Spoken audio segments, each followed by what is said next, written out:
Meanwhile, we've got an update. Rivers Recycling is another step closer to rebuilding the Gregg County facility that caught fire back in June, forcing several cities that use that facility to suspend their curbside recycling. And as KLTV 7's Jamie Boyum reports tonight, that rebuilding is giving Rivers the opportunity to modernize.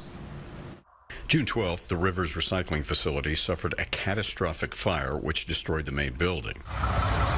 Over the past few months, the debris from the fire has been removed. Rivers Recycling President Jeff Craine says they are presently holding planning meetings with equipment providers for the new facility. I hope to have that narrowed down by the first part of next week.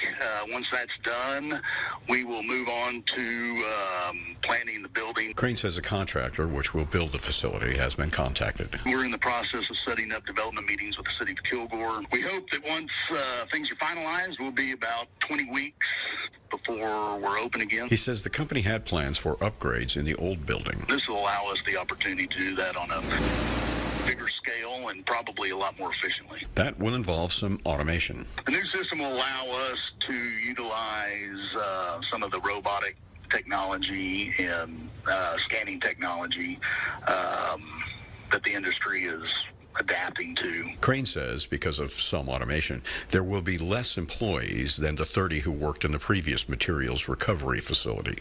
And the building plans are nearly complete. We'll have everything finalized probably next week. Craine also says when the facility is up and running, they will show it to the public.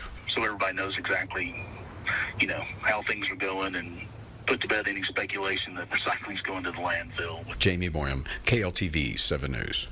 Rivers Recycling hopes to have that new facility open by June or July.